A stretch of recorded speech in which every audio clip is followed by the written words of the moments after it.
twisted the key in the ignition and felt something settle deep in my chest.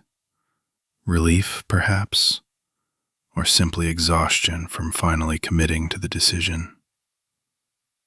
The truck rumbled awake, and I pulled out of the motel lot for what I prayed would be the final time in months. The mountain road unfurled ahead of me like a question mark, all switchbacks and ambiguity.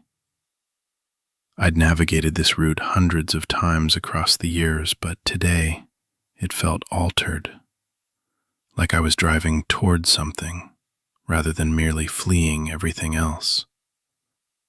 The pines thickened as I ascended, and that familiar scent started seeping through the vents, sharp and clean and somehow more authentic than anything I'd inhaled in the past 12 months. My hands understood exactly where to grip the wheel for each bend, muscle memory from all those seasons ascending here, back when this occupation felt like the most natural thing in the world. Now I wasn't so confident. A year of pouring concrete, stacking shelves, and essentially drifting had left me questioning whether I even recalled how to do this anymore. The radio tower materialized first, then the fire lookout rising above the canopy like some variety of metal lighthouse. 60 feet of steel framework supporting a small cabin that had been my dwelling for more months than I cared to tally. It appeared exactly the same. Weathered gray timber, windows catching the afternoon sun, the catwalk wrapped around it like a narrow balcony. I parked beside the supply shed and sat there for a moment, engine ticking as it cooled. The silence up here was always jarring after being surrounded by people and traffic and all the noise that accompanies ordinary life. Just wind through the trees and the distant cry of a hawk calling somewhere. The metal stairs rang beneath my boots as I climbed, each step summoning memories I'd been trying to bury. My father had worked this same tower back in the day, before I was born. Sometimes I wondered if he'd felt this same peculiar combination of coming home and walking into a trap. I didn't understand the trap part yet. I would before sunrise. The door stuck slightly. It always did, but then swung open to reveal the small room that would be my world for the next several months. Everything was exactly where I'd left it. The desk with its radio equipment and logbooks, the narrow cot against the far wall, the tiny kitchen area that barely qualified as such. The windows wrapped around 3 sides, granting me a 270-degree view of the forest that stretched to the horizon. I dropped my duffel bag and got to work. The routine returned faster than I'd anticipated, checking the radio frequencies, testing the weather instruments, ensuring the firefinder was properly calibrated. My hands moved through the familiar motions while my brain struggled to catch up. The afternoon check-in proceeded smoothly. I recognized most of the voices crackling through the radio, other lookouts scattered across the forest, each one perched in their own metal tower, each one as isolated as I was. We kept it professional, just coordinates and weather readings and the occasional joke that probably wasn't as amusing as it sounded through the static. By the time the sun started dropping toward the canopy, I'd nearly convinced myself this had been the right choice. The paperwork was current, the equipment was operational, and I had that satisfying sensation of being useful again, like I was part of something larger than just myself. I brewed coffee and settled into the chair by the windows, watching the light shift from gold to amber to deep crimson. This was always my favorite time of day up here, when the forest seemed to exhale and settle into itself. The radio chatter had diminished to almost nothing, just the occasional weather update or routine check-in. Then, around 9 o'clock, everything shifted. Tower 7 to all stations. I've got smoke in the eastern sector. The voice was taut, professional. "Requesting confirmation from Tower 4. That was me. "Tower 4 responding," I said into the radio. "I need to get outside for a clear view." I should have remained inside. That was the unspoken rule. Never leave the tower at night unless it's a genuine emergency. But this felt like it might be genuine. And I'd been performing this job long enough to trust my instincts. What I didn't know was that my instincts were about to encounter something they had absolutely no framework for. The catwalk was narrow and the metal was frigid under my hands. As I stepped outside, the night air struck me like a slap, sharp and clean, and carrying the faint scent of something that might have been smoke. I raised the binoculars and scanned the eastern sector, adjusting the focus until the distant ridgeline came clear. There it was, a faint orange glow behind the trees, perhaps 5 miles out. Small, but unmistakably fire. "Tower 4 to all stations," I said into my handheld radio. "Confirmed, smoke in eastern sector, approximately 5 miles northeast of my position. Looks contained, but worth monitoring." "Copy that, Tower 4. We'll dispatch a crew out there first thing in the morning." I lowered the binoculars and began to turn back toward the door, already thinking about the paperwork I'd need to complete. That's when I noticed it. Movement at the base of the tower. Just a shadow shifting between the trees, but enough to make me freeze with one hand on the door handle. I raised the binoculars again and focused on the area below. At first, I didn't see anything except trees and the dark outline of my truck. Then the shadow moved again, and I realized it wasn't a shadow at all. Someone was down there. A man stood directly beneath my tower. I could see him clearly through the binoculars now.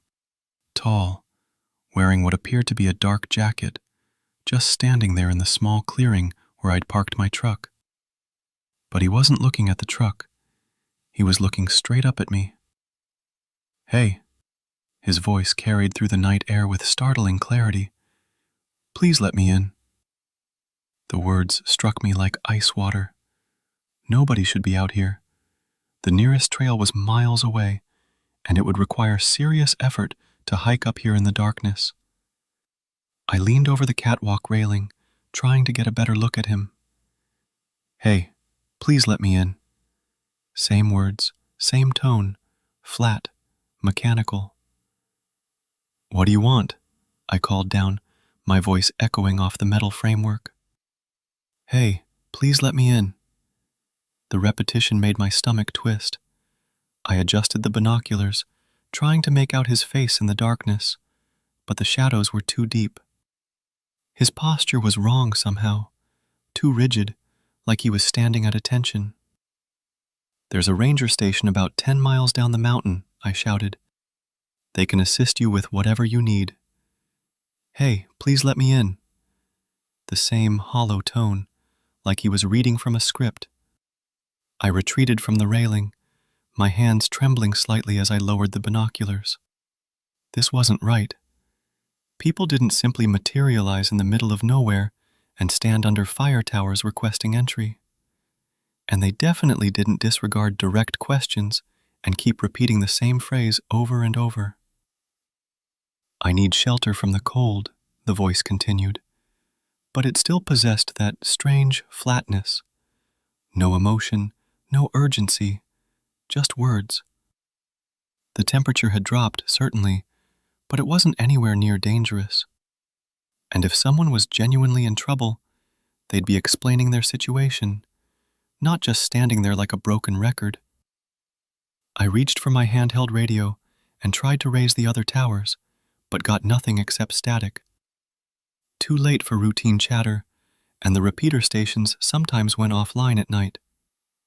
The main radio inside would have superior range. "Look, I can't let anyone up here," I called down. "It's against regulations. But if you head back down the access road, there's help available." Silence. I raised the binoculars again and scanned the clearing. Empty. The man was gone, like he'd never been there at all. No sound of footsteps, no rustling in the underbrush. Just gone. I stood there for another 5 minutes, sweeping the binoculars back and forth across the tree line, but detected nothing. The forest had swallowed him completely. And here's what I should have understood in that moment, but didn't. The forest hadn't swallowed him. The forest had sent him. Back inside the tower, I locked the door and checked the windows, all secure. I pulled out my cell phone, but naturally there was no signal up here.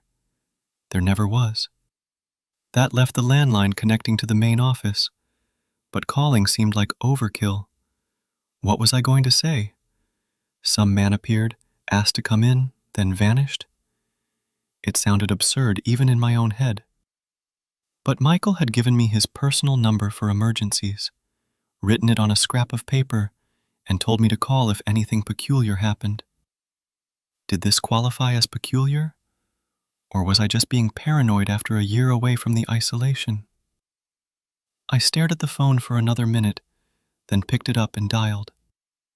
It rang 4 times before Michael's groggy voice answered. Gordon? Michael, it's Brent at Tower 4. A pause. Brent, what time is it? Everything okay? I'm sorry to wake you, but something strange just occurred. There was a man here at the base of the tower. He kept asking me to let him in, but when I tried to speak with him, he just repeated the same thing over and over. A man?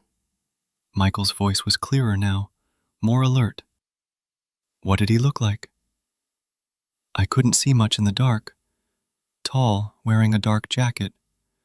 But Michael, the way he was speaking, it wasn't normal, like he was stuck on repeat or something. I heard Michael sigh, and suddenly I felt foolish. Look, Brent, I know it's your first night back, and being up there alone can mess with your head, especially after being around people for a year. You probably just encountered some backpackers screwing around. Backpackers? College kids mostly. They think it's amusing to hike up to the towers at night and try to spook the lookouts. Occurs more often than you'd think. They probably had a few beers and thought they'd see if they could get a reaction out of you. The explanation made sense, but it didn't match what I'd experienced. The man's voice had been too controlled, too peculiar, and backpackers would have laughed or said something when I told them to leave. They wouldn't have simply vanished. I suppose that could be it, I said, though I didn't believe it. Trust me, after 30 years with the service, I've heard every odd story there is. Remote locations attract unusual people, and unusual people do unusual things. Just keep your doors locked and don't let anyone up there, no matter what hard luck story they give you, right? Okay. You going to be all right up there?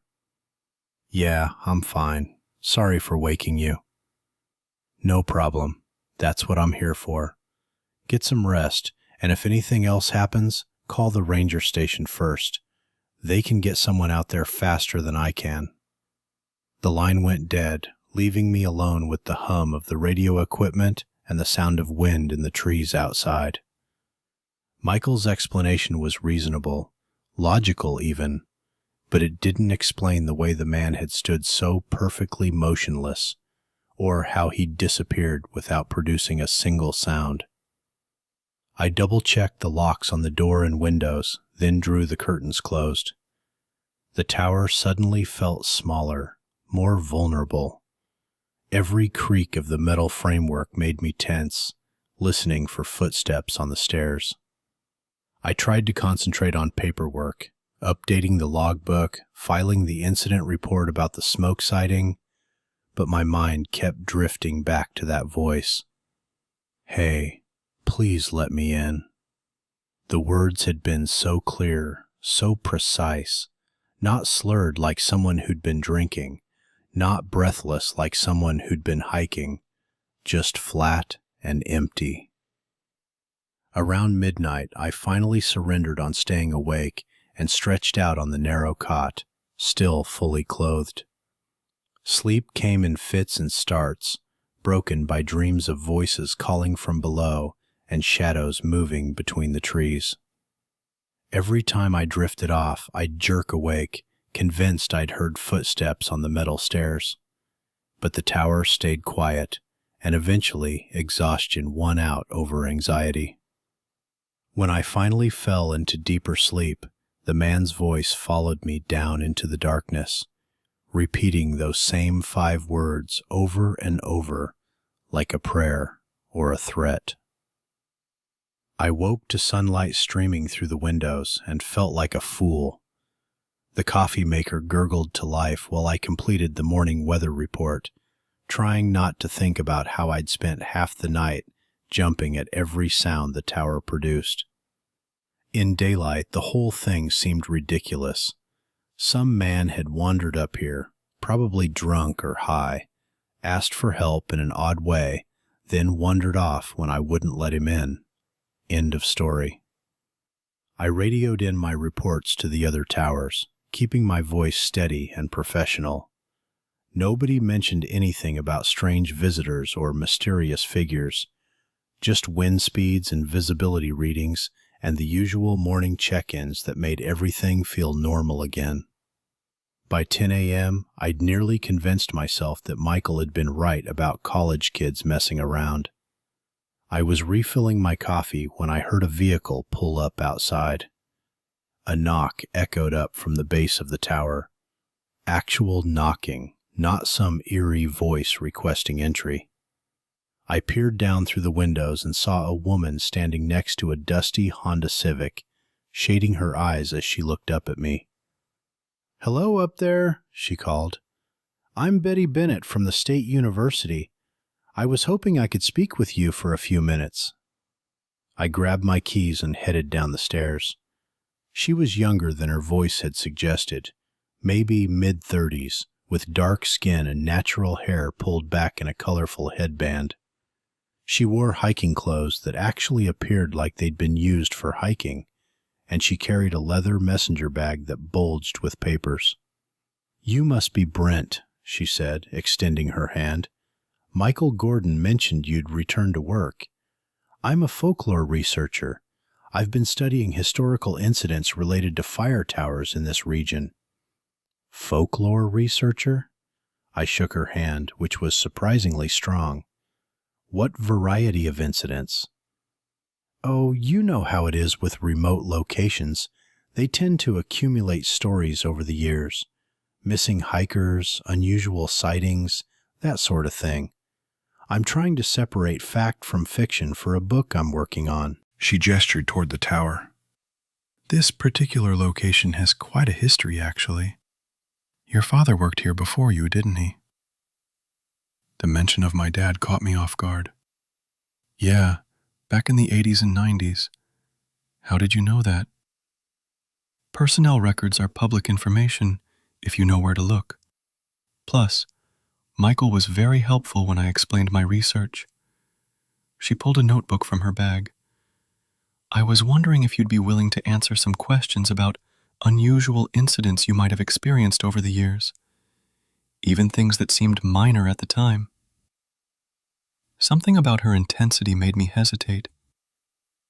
She had the variety of focused attention that made you feel like a specimen under a microscope. "I don't know if I'd be much help," I said. "I've been away for a year, and before that, most of my time here was pretty routine." "What about recently, since you've been back?" The question struck too close to home. I studied her face, searching for some indication of what she already knew or suspected. "Why do you ask?" "Well, I've been tracking reports from other towers in the area, and there seems to be an uptick in unusual encounters lately. People reporting strange visitors, unexplained sounds, that sort of thing." She flipped through her notebook. "Just last month, the lookout at Tower 12 reported someone approaching his station at night and asking for help in what he described as a mechanical voice. My stomach dropped. Mechanical how? Like they were reading from a script, he said. Same phrases repeated over and over, no matter what questions he asked. Daddy looked up from her notes. Has anything like that happened to you? What she described next about Tower 12 made me realize that whatever had visited me wasn't just passing through, it was making rounds.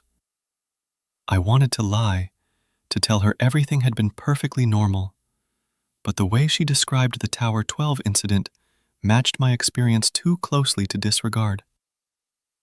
Last night, I said slowly, there was a man here. He kept asking me to let him in, but when I tried to speak with him, he just repeated the same thing. Daddy's entire demeanor transformed. She started writing furiously, her pen moving across the page like she was taking dictation. What exactly did he say? Can you remember the precise words? Hey, please let me in. Over and over.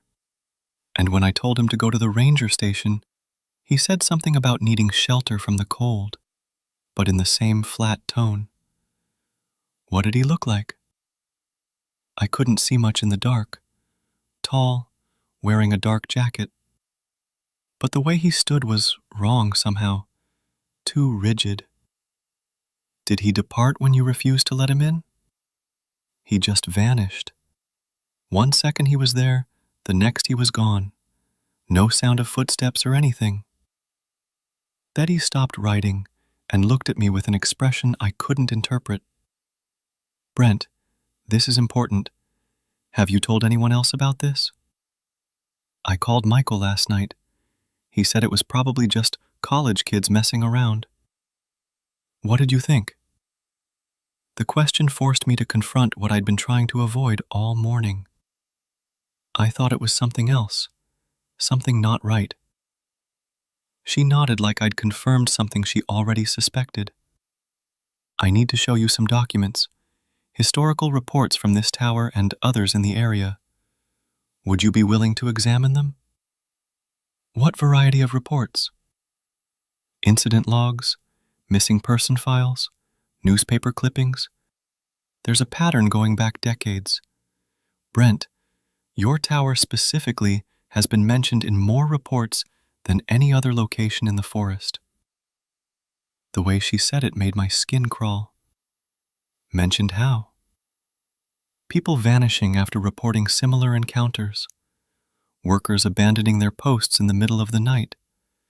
Search and rescue teams finding evidence of campsites, but no trace of the campers themselves. I looked up at the tower, suddenly seeing it differently, not as a refuge or a workplace, but as something that attracted danger. I need to retrieve these documents, Betty continued. Can I come back this afternoon? There are things you should know about this place, about what your father might have experienced. His father never mentioned anything unusual. Are you certain about that? Did he ever discuss his work here at all? The question struck harder than it should have. My dad had been notoriously tight-lipped about his time in the tower, always changing the subject when I asked about it.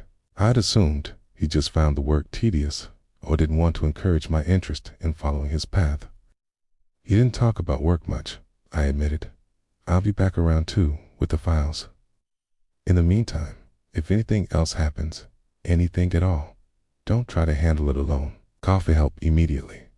She was already walking back to her car, leaving me standing there with more questions than answers. The Honda kicked up dust as she drove away, and I climbed back up to the tower, feeling like the ground had shifted beneath my feet.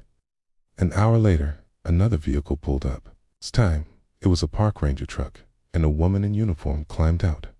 She was shorter than Betty, with dark hair pulled back in a practical ponytail and the variety of alert posture that suggested law enforcement training. Brent McDonald. She called up. That's me. I'm Maria Patterson, park ranger. Mind if I come up for a moment? I met her at the base of the tower. She had intelligent brown eyes that seemed to absorb everything at once. And when she shook my hand, I noticed she kept glancing around like she was scanning for threats. I wanted to introduce myself since you're back in the area, she said. We like to maintain solid relationships with the fire service. Make sure everyone's looking out for each other. I appreciate that. Have you noticed anything unusual since you've been back? Any problems with hikers or campers in the area? The question was too similar to Betty's to be coincidence. Why do you ask? We've had some reports of people acting strangely in this sector, approaching campers at night, that sort of thing. Wanted to make sure you knew to call us immediately if anything like that happens. What variety of strange behavior? Maria hesitated, like she was deciding how much to reveal. It's people who don't respond normally to questions, who seem to be repeating scripted phrases instead of having actual conversations. The description made my hands go cold. Has anyone been hurt? Not that we know of. We've had 3 hikers go missing in the past 2 months, all in areas near fire towers. We're treating it as a potential safety concern. Missing how? They simply vanish, leave their campsites assembled, food still in the coolers, but no trace of where they went. No signs of struggle, no trail to follow. It's like they just walked into the forest and disappeared. 3 people gone in 2 months, all near fire towers. That detail alone should have been enough to shut every tower in the district. The fact that it hadn't told me something about how deep this went. I thought about the man from last night, how he'd vanished without producing a sound. Have you located any of them? No. And that's what concerns me. Maria pulled a card from her pocket.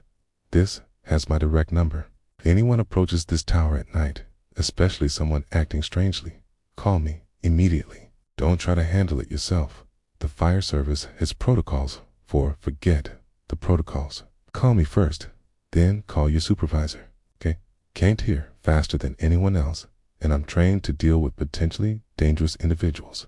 The way she emphasized dangerous made it clear she wasn't talking about ordinary troublemakers. Is there something specific I should be watching for? Maria looked up at the tower, then back at me. Trust your instincts. If something feels wrong, it probably is. And whatever you do, don't let anyone up there with you, no matter what story they tell you or how much they claim to need help. She was back in her truck and driving away before I could ask any more questions, leaving me alone with the growing certainty that everyone knew something I didn't. I climbed back up to the tower and sat at my desk, staring at the radio equipment without really seeing it. It's 2 visitors in one morning, both asking about unusual incidents, both warning me to be careful. That wasn't coincidence. Whatever had happened the previous night, it wasn't the first time. And from the sound of it, it wouldn't be the last. The sun vanished behind the tree line around 7:30, and I couldn't prevent myself from checking the windows every few minutes. I'd tried to concentrate on paperwork, updating equipment logs, filing weather reports, anything to keep my hands busy, but my eyes kept drifting to the glass, scanning the clearing below. Betty's documents sat in a neat stack on my desk where she'd left them that afternoon. Historical incident reports, missing person files, newspaper clippings dating back decades. I'd only made it through the first few pages before my stomach started churning. Too many similarities. Too many people describing the same flat, mechanical voices. Too many workers who'd simply vanished from their towers without explanation. By 8 o'clock, I'd abandoned pretending to work. I brewed coffee I didn't want and positioned myself by the eastern windows with the binoculars within easy reach. The forest looked normal, trees swaying in the evening breeze, shadows lengthening as the last light faded, but normal didn't signify anything anymore. 30 came and went. I started to relax, thinking maybe whatever had happened the previous night was a one-time occurrence. Maybe the creature, and I was definitely thinking of it as a creature now, had moved on to bother someone else. Then I detected movement at the edge of the clearing. He emerged from the tree line in exactly the same spot as before, walking with that same rigid posture. But this time, even in the dim light, I could see he was carrying something. I raised the binoculars and felt my blood turn to ice. A deer skull, bleached white bone with empty eye sockets, held in his left hand like some variety of offering. What I saw him carrying is something that still wakes me at 2 a.m. every single night since. "Hey, please let me in." The voice drifted up through the darkness. Same words, same flat tone. I retreated from the window, my hands shaking as I lowered the binoculars. This was definitively not college kids pulling pranks. College kids didn't wander around the forest carrying animal skulls and need shelter from the cold. The voice continued, and I realized with mounting horror that those were the exact words from the previous night. Similar words, the exact same phrases, in the exact same sequence. "Go away," I shouted down, my voice cracking. "Leave me alone." Silence for a moment. Then my own voice echoed back up from the clearing. "Go away. Leave me alone." The sound of my words coming from that thing's mouth made me stumble backward into my desk chair. It was perfect. Not just the words, but my tone, my inflection, even the crack in my voice, like listening to a recording of myself. I grabbed the binoculars again and focused on the figure below. What I saw made me drop them entirely. His eyes were completely black, not dark brown, not shadowed, black like holes punched through its skull. And when the tower's exterior lights struck them, they reflected back like an animal's eyes, flat and predatory. "I don't know if I'd be much help," it said. And I recognized those words too, what I'd said to Betty that morning when she asked about unusual incidents. The thing was replaying conversations I'd had, using my own voice to throw my words back at me. My hands fumbled for the radio, nearly toppling my coffee in the process. "Tower for 2 bays. Tower for 2 bays. Is an emergency."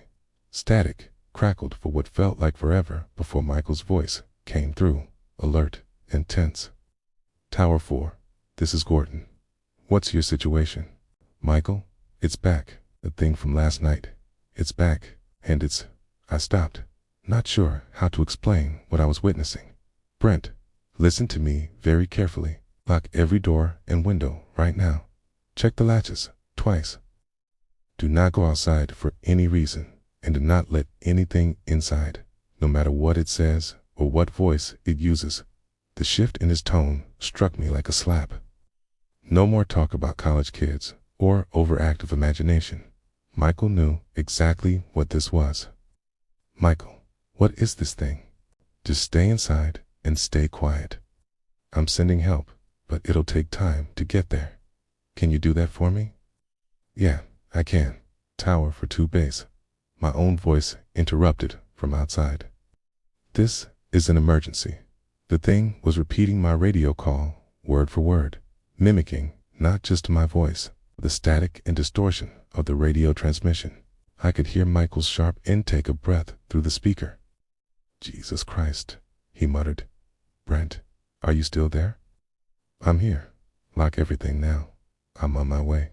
The radio went dead, leaving me alone with the sound of my own voice echoing up from the clearing, repeating fragments of conversations like a broken recording.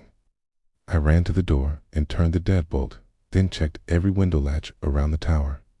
The windows were old but solid, designed to withstand mountain weather.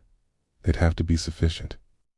I was testing the latch on the north window when I heard the first footstep on the metal stairs. The sound rang through the tower framework like a bell, the distinctive clang of boots on steel grating. I froze, my hand still on the window latch, as another step echoed up from below. Clang, clang, slow, deliberate, steps climbing toward my level. What happened next is something I've never told anyone in its entirety until now, until HOA pause. I backed away from the windows and seized the flashlight from my desk, though I had no idea what I planned to do with it. The steps continued, methodical and patient, growing closer with each metallic ring. Then they stopped. Silence stretched for maybe 30 seconds before the door handle began to rattle. Ain't not a gentle testing of the lock, but violent shaking that made the entire door frame vibrate. The deadbolt held, but the sound was deafening in a small space. I pressed myself against the far wall, clutching the flashlight like a weapon. "Hey, please let me in." The voice came from just outside the door, close enough that I could hear it breathing. If it was breathing. The sound was wrong, too rhythmic, like air being pumped through a machine. The door handle rattled again, harder this time. Then the thing moved to the windows, and I watched in terror as the latches began to shake, one by one, as it tested each one. The creature was circling the tower, methodically checking every possible entry point. "I need shelter from the cold," it said, now at the eastern windows. Then, in my voice, "Go away. Leave me alone." It was learning, adding my words to its collection, building a vocabulary from everything I'd said. The thought made me sick. I crept to my desk and extinguished all the interior lights, plunging the tower into darkness. Maybe if it couldn't see me, it would lose interest and leave. But the testing continued. Windows rattling, door handle turning, footsteps circling the catwalk like a predator pacing around a cage. "Michael, it's back," the thing said in my voice. "It's the thing from last night. It's back." And it was flawless mimicry of my radio call, complete with the fear and confusion I'd felt. Hearing my own terror played back at me was worse than any horror film I'd ever watched. The footsteps stopped directly outside the main door. I held my breath, waiting for another assault on the handle, but instead heard something that made my skin crawl, scratching like fingernails or claws dragging across the wooden door. It's long, deliberate scrapes that went on, carving grooves into the timber. I sank to the floor behind my desk and pulled my knees to my chest, trying to make myself as small as possible. The scratching continued for what felt like hours, punctuated by my own voice, repeating fragments of conversation in that flat, mechanical tone. Outside, something that resembled a man, but definitively wasn't human, circled my tower with a deer skull in its hand, wearing my voice like a mask it had stolen. And all I could do was hide in the dark and wait for morning. I stayed crouched behind my desk until the sun came up, listening to the metal framework settle back into silence. My legs had gone numb hours ago, but I didn't dare move until I could see actual daylight streaming through the windows. The scratching had ceased around 3 a.m., followed by what sounded like the thing pacing the catwalk for another hour. Then, nothing. But I'd learned not to trust silence. When I finally stood, my knees nearly buckled. I crept to the eastern window and peered down at the clearing, empty except for my truck and something white lying near the base of the tower. I didn't want to know what it was. The sound of an engine made me grab the binoculars. Michael's Forest Service truck was bouncing up the access road, kicking up dust in the morning light. I'd never been so relieved to see another human being in my life. I met him at the bottom of the stairs, my legs still shaky from spending the night in a crouch. Michael looked like he hadn't slept either. His uniform was wrinkled, and his face had a grayish tint that made him appear older than his 50-some years. "You okay?" he asked, but his eyes were already scanning the tree line. "I think so." He departed around 3. "Good. We need to get you out of here." He was already walking toward the tower stairs. "Pack whatever you need for a few days. Leave everything else." "Michael, what the hell is going on?" He paused with one foot on the bottom step. "I'll explain everything once we're away from here.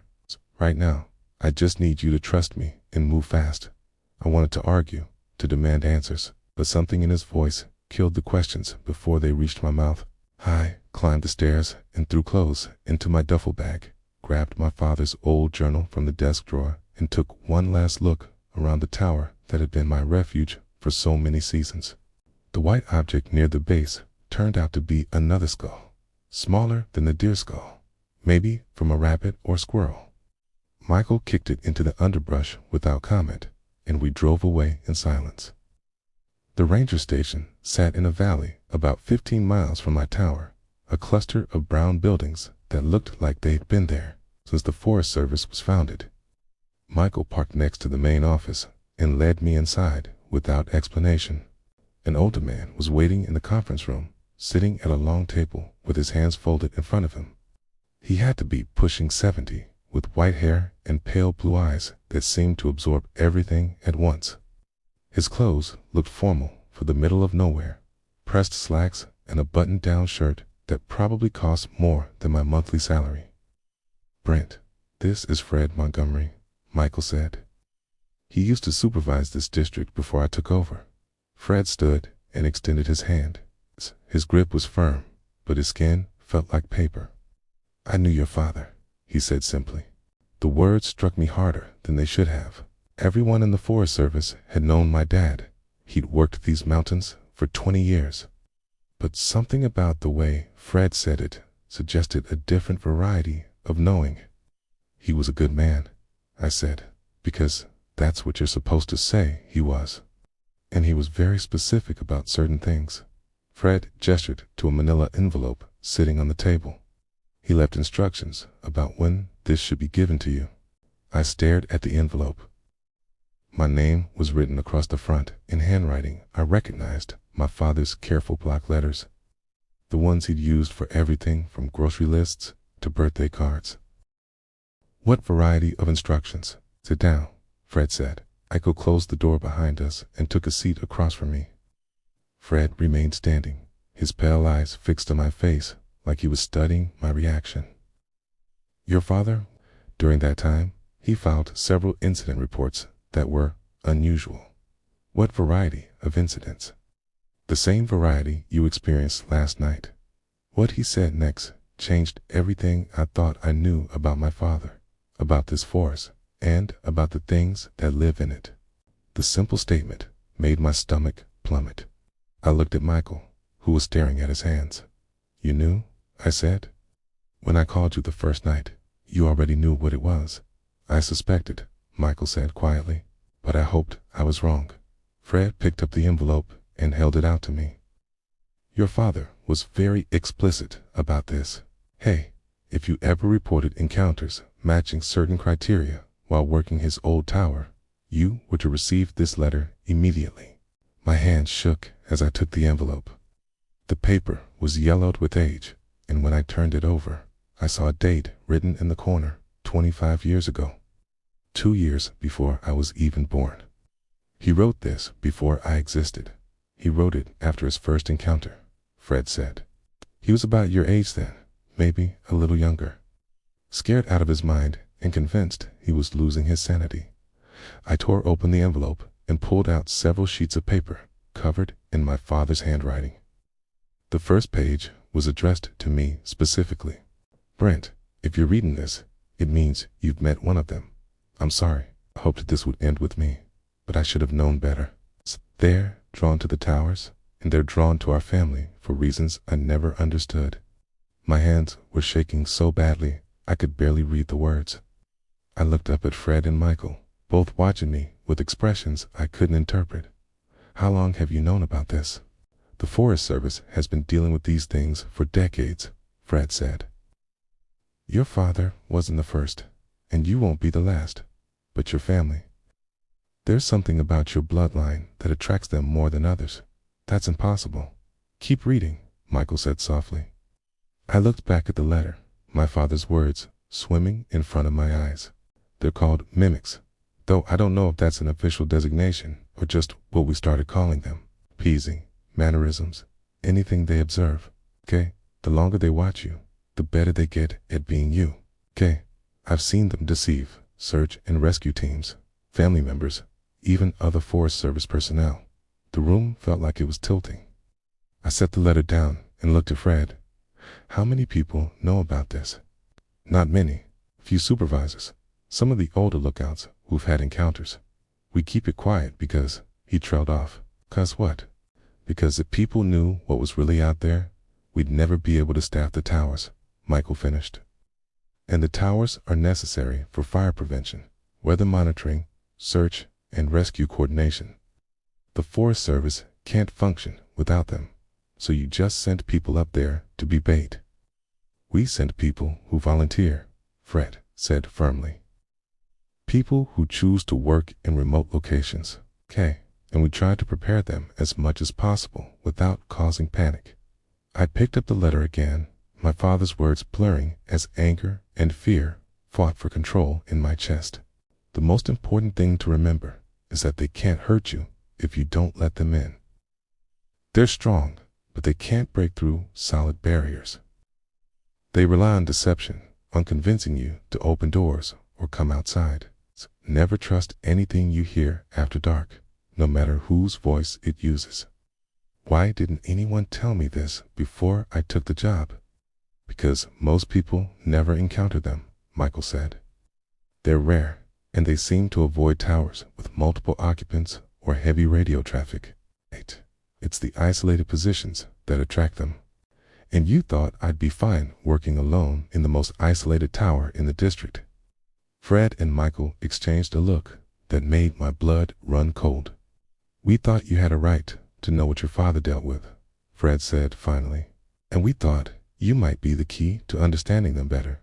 The words hung in the air like a physical weight. I stared at both men, trying to process what they were really saying. You used me as bait. We gave you a choice, Michael said. You could have turned down the assignment, a choice based on incomplete information. Keep reading the letter, Fred said. Your father explains things better than we can. I wanted to hurl the papers across the room, to walk out and never look back.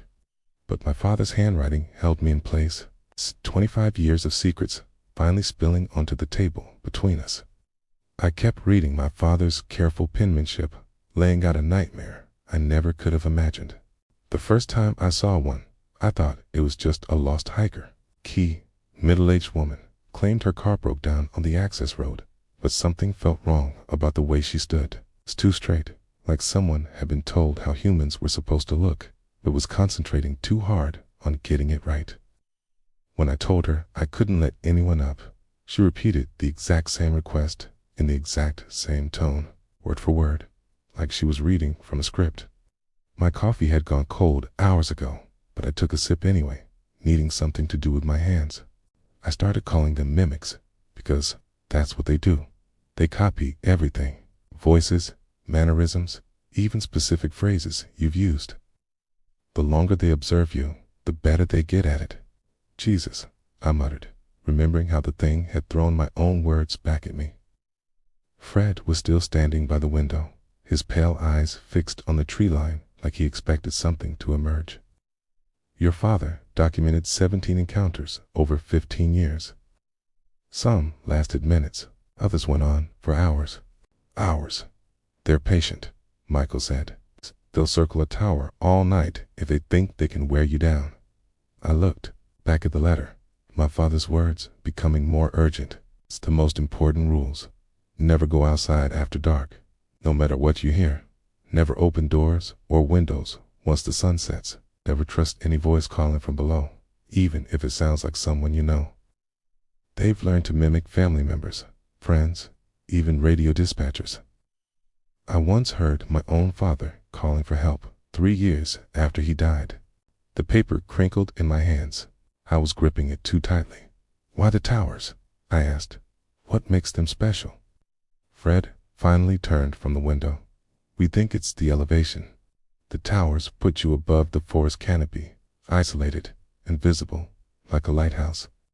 But instead of guiding ships to safety, you're advertising your presence to things that hunt alone. A knock on the conference room door made all three of us jump. Rhea stuck her head in, looking apologetic.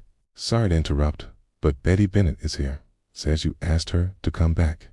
I've forgotten about asking Betty to return with her research. Michael nodded. Maria stepped aside to let Betty enter, carrying a cardboard box that looked like it weighed more than she did. I brought everything, Betty said, setting the box on the table with a thud. Newspaper clippings, missing person reports, incident logs going back to the 1920s. She started pulling out manila folders and spreading them across the table. The sheer volume of documentation was staggering, decades of reports, all describing similar encounters. Look at this, Betty said, opening a yellowed newspaper clipping. It's 1934 fire lookout. Thomas Brennan disappeared from Tower 7. His replacement found the tower locked from the inside, but Brennan was gone. No signs of struggle, no indication of how he departed. She pulled out another file, 1952. Lookout, Sarah Chin reported visitors who spoke in mechanical voices and repeated the same phrases. She abandoned her post after 3 nights. When the Forest Service sent someone to check on her station, they found scratch marks all around the tower door and windows. Fred moved closer to the table, his expression grim. We've been tracking these incidents for 40 years. Every supervisor knows about them, but it's not something we put in training manuals. Why not? I demanded. Because we'd never be able to staff the remote towers, Michael said. And those towers are essential for fire prevention and search and rescue. We can't just abandon them. Betty spread out a map of the forest district, red marks indicating locations where incidents had occurred. Tower 4, my tower, had more marks than anywhere else. Your tower is distinctive, she said. I don't know why, but it attracts more encounters than all the others combined. In the past 50 years, 12 different lookouts have reported mimic encounters from that location.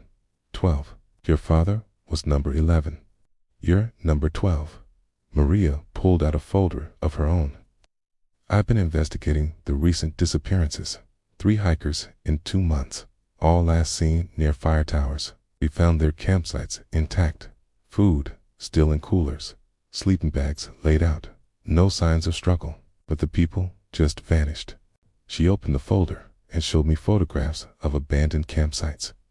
Everything looked normal, except for the complete absence of human beings. The search teams found tracks leading away from each campsite. Maria continued. Look, but the tracks were wrong, too deep, like whatever made them was heavier than a normal person. And they all led toward the towers. I stared at the photos, thinking about the thing that had circled my tower with the deer skull in his hand. You think the mimics took them? I think the mimics are getting bolder, Fred said quietly. For decades, they mostly stayed away from populated areas. But lately, they've been venturing closer to hiking trails, established campsites. It's like they're expanding their hunting grounds. Betty pulled out a leather-bound journal that looked ancient. This belonged to the first fire lookout assigned to your tower back in 1923. Listen to this entry. She read aloud. The things in the trees watch me constantly. They've learned to speak like my wife, my children, even my supervisor. Last night, one climbed halfway up the tower before I scared it off with my lantern. I don't think I can stay much longer. What happened to him? He disappeared. 2 weeks later, they found the tower empty door standing wide open. No body was ever recovered. The room fell silent, except for the hum of fluorescent lights overhead. I looked around the table at 4 people who'd been carrying this knowledge for years, watching new lookouts get assigned to dangerous positions without warning them about the genuine threats. So what now? I asked. Do I quit? Find a new job? Pretend this never happened? Fred and Michael exchanged another one of those loaded looks. That's up to you, Fred said. But I should mention that your father didn't quit. He worked that tower for 15 years. Even after multiple encounters, he developed strategies, learned their patterns, figured out how to coexist with them. Coexist. They can't hurt you if you follow the rules, Michael said. Your father proved that. He had a system, protocols, that kept him safe. I picked up my father's letter again, flipping to the 2nd page. If you decide to stay, and I hope you will, because someone needs to watch that section of forest, here's what I learned. They're most active during new moon phases when the darkness is complete. They avoid bright lights, so keep every exterior light on the tower functioning. They can't climb metal surfaces that are electrified, though I never figured out how to rig that safely. Most importantly, they seem to lose interest if you don't react to them. The more you engage, the more persistent they become. He wants me to stay, I said, looking up at the others. The choice is yours, Fred repeated. But that tower needs someone who understands what they're dealing with. Someone who won't panic and make mistakes. Betty leaned forward, her eyes bright with academic excitement. If you stay, I'd like to document everything. Your father's encounters were never properly recorded for research purposes. We could learn so much about their behavior patterns, their intelligence level, their origins. You want to use me as a test subject. I want to help you survive while gathering information that could protect future lookouts. Maria nodded. I had to coordinate with local law enforcement. Make sure we have rapid response protocols in place. No more covering things up or pretending they don't exist. I stared at my father's letter. 25 years of secrets, finally making sense. All those times he'd come home from the tower looking exhausted and distracted. All those nights he'd sat on the porch staring into the darkness like he was watching for something. He's been protecting people, not just from fires, but from things that hunted in the forest shadows. I need time to think, I said finally. Of course, Fred said, but don't take too long. Fire season starts in 2 weeks, and that tower needs to be staffed. As everyone gathered their papers and prepared to leave, Betty touched my arm. For what it's worth, I think your father would be proud of you. Not many people could handle what you experienced and still be sitting here asking rational questions. After they left, I sat alone in the conference room with my father's letter and a box full of evidence that the world was far stranger and more dangerous than I'd ever imagined. Outside, the sun was setting behind the mountains, and somewhere in the forest, things that wore human faces were probably stirring in the darkness, getting ready for another night of hunting. The question was whether I'd be there waiting for them. I gripped my father's letter in one hand and stared at the 4 people who'd just turned my understanding of reality inside out. The conference room felt too small, like the walls were pressing inward with the weight of decades of secrets. I'm going back tonight, I said. The reaction was immediate. Kyle started shaking his head before I'd even finished speaking. Absolutely not. We need time to implement the protocols properly, to coordinate. No. I stood up, my father's journal clutched against my chest. That thing knows I'm here. It knows I ran. If I don't go back tonight, it'll just get bolder. Betty leaned forward, her academic excitement replaced by genuine concern. Brent, you've been through a traumatic experience. You need time to process. I've had 25 years to process, I interrupted. I just didn't know what I was processing. Fred had been quiet through the whole exchange, those pale blue eyes studying me like he was seeing something the others missed. Finally, he spoke. He's right. Michael turned on him. Fred, you can't be serious. The boy's got his father's instincts. Fred moved closer to the table, his weathered hands flat against the wood. Running now would be the worst thing he could do. These creatures are drawn to fear, to uncertainty. They can sense it. Maria crossed her arms. So what are you suggesting? We just send him back up there alone? Not alone, Fred said. We establish a support system.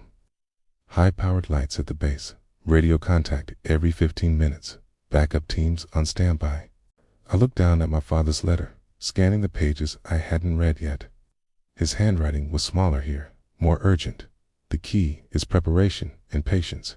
They test you every time, looking for weakness, for any sign that you might break. But if you follow the protocols, if you stay calm and don't engage, they eventually lose interest. The worst thing you can do is run. Running tells them you're prey. My father says running makes it worse. Michael rubbed his face with both hands. Your father also worked at Tower for 15 years and died of a heart attack at 52. The stress of those encounters takes a toll. The stress of not knowing takes a bigger toll, I said. At least now I understand what I'm dealing with. Betty was already pulling equipment out of her bag. If you're really going to do this, I want to document everything. Audio recordings, detailed observations, behavioral patterns. This isn't a research project, Maria said sharply. This is about keeping someone alive. It's both, Fred said quietly. The more we understand about them, the better we can protect future lookouts. I flipped through more pages of my father's letter, finding a section titled Protocols for Encounter Management. His handwriting was neat here, organized like a field manual. Never look directly at them. Use mirrors or peripheral vision. Direct eye contact seems to strengthen their ability to copy your mannerisms and voice patterns. Keep all lights on. They avoid bright illumination. Maintain radio silence during encounters unless absolutely necessary. They can mimic radio static and dispatcher voices. Most importantly, Never respond to anything they say, no matter whose voice they use. He has an entire system worked out, I said, showing the others the page. Fred nodded. Your father was methodical. He turned surviving those encounters into a science. Michael was still shaking his head, but I could see him wavering. Even if we agreed to this madness, we'd need equipment, personnel, backup plans. I can have basic lighting set up by tonight, Maria said. Portable generators, work lights, enough illumination to give us an advantage around that tower. And I'll coordinate radio communications, Betty added. It's multiple frequencies, backup channels, it's direct lines to emergency services. I looked around the table at these people who'd been strangers this morning and were now planning to risk their lives to help me face something that shouldn't exist. The weight of that struck me harder than anything else that had happened. Why? I asked.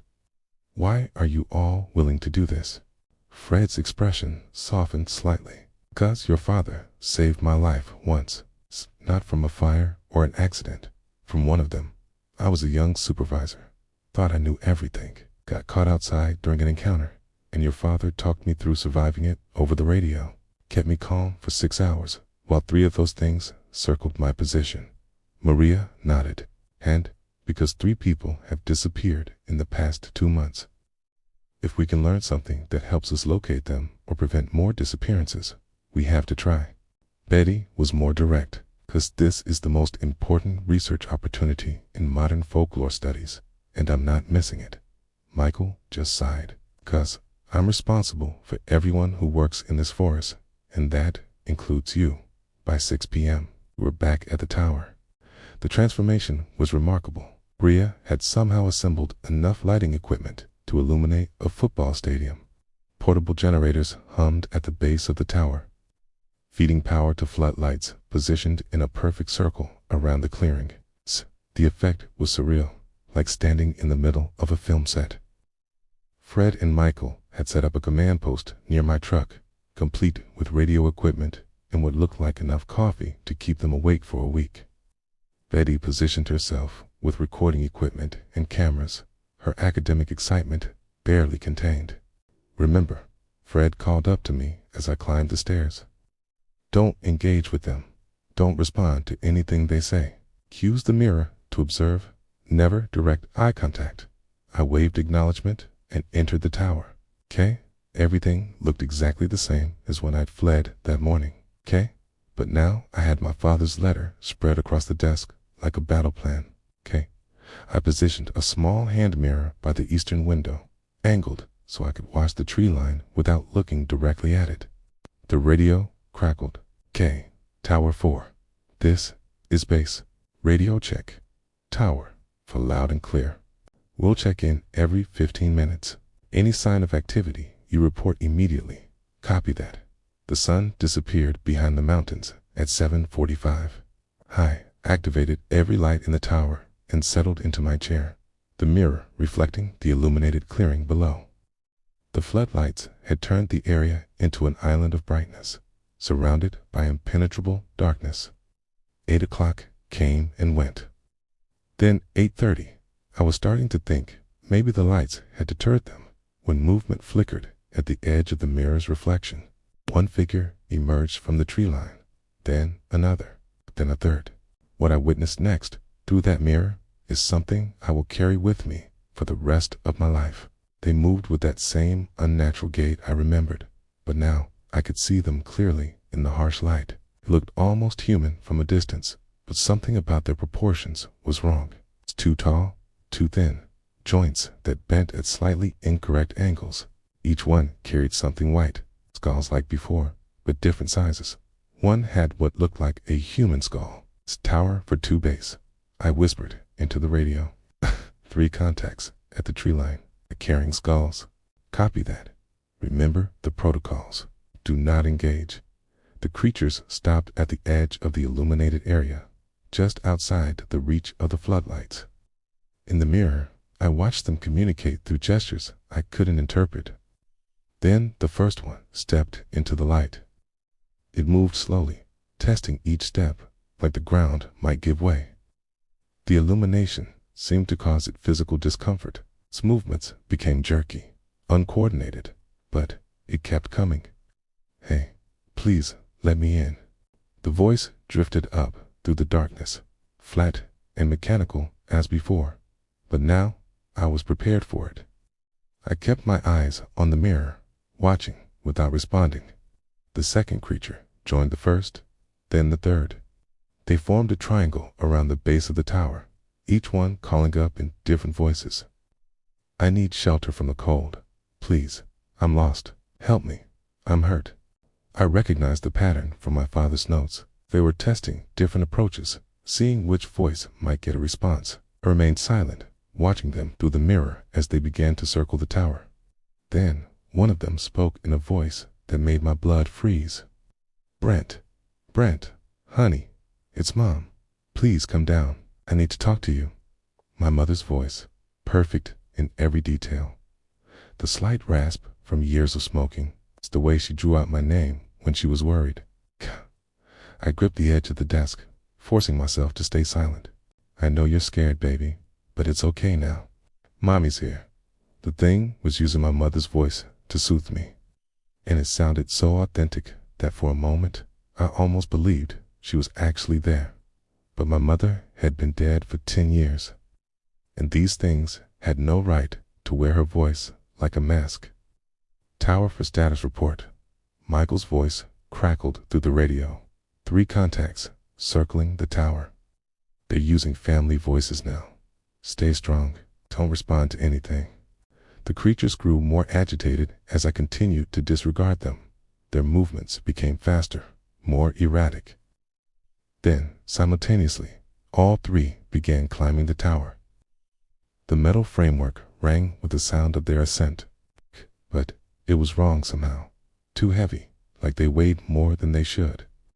Through the mirror, I watched them climb with inhuman speed and coordination. "They're climbing," I radioed. "It's activating emergency lighting." The floodlights suddenly blazed brighter, so intense that even inside the tower, I had to squint. The effect on the creatures was immediate. "Okay?" They shrieked in voices that sounded like tearing metal and dropped back to the ground. But they didn't retreat. Instead, they began circling the illuminated area like wolves, testing a fence, looking for any gap in the light where they might slip through. "Tower 4, you okay up there?" "Yeah, the lights worked." "Okay, they're staying back now." "Good. We'll maintain full illumination until dawn." I settled back into my chair, watching the creatures pace the perimeter of light. My father had been right.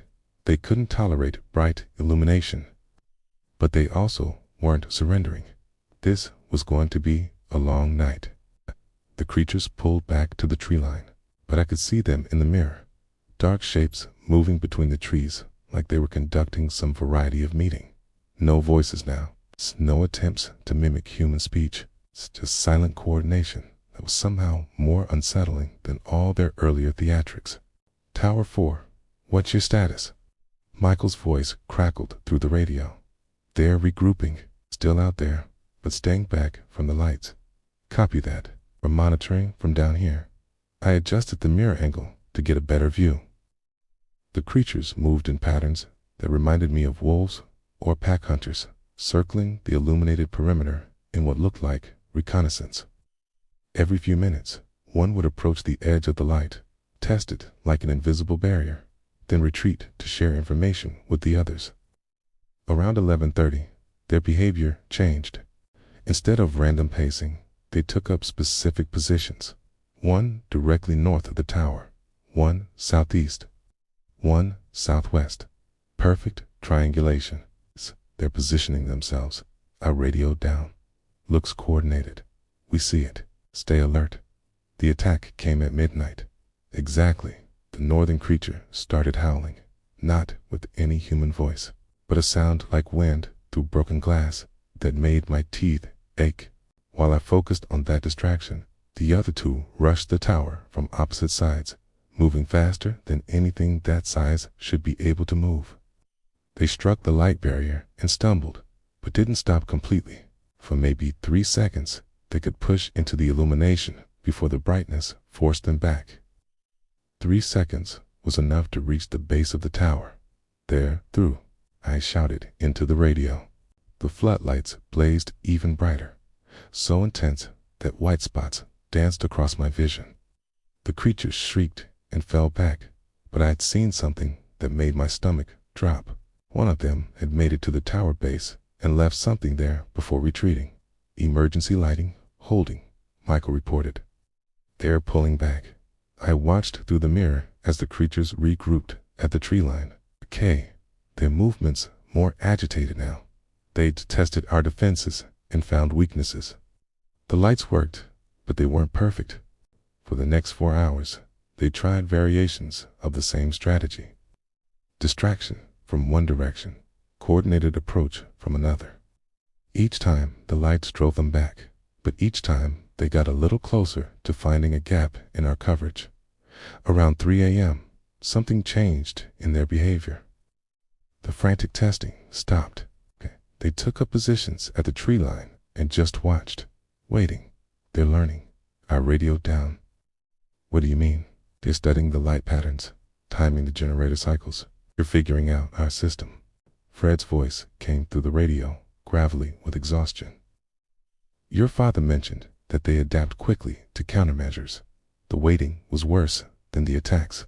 At least when they were moving, I could track them, predict their next move. But now they just stood at the edge of visibility. 3 dark shapes that might have been trees if I didn't know better. Dawn came slowly, gray light creeping through the forest canopy.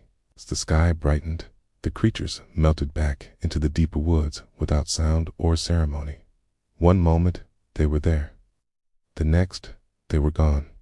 All clear, I reported. They've withdrawn. Coming up, Michael replied. I climbed down the tower stairs on shaky legs, my body finally registering the adrenaline crash. The team was gathered around the generators, looking as exhausted as I felt. Betty had dark circles under her eyes, but was still scribbling notes furiously. That was incredible, she said. The coordination, the tactical thinking. These aren't mindless predators. They're intelligent hunters. Maria was checking the perimeter, her hand resting on her sidearm. Intelligence makes them more dangerous, not less. Fred walked over to the base of the tower, where the creature had left its deposit during the midnight assault.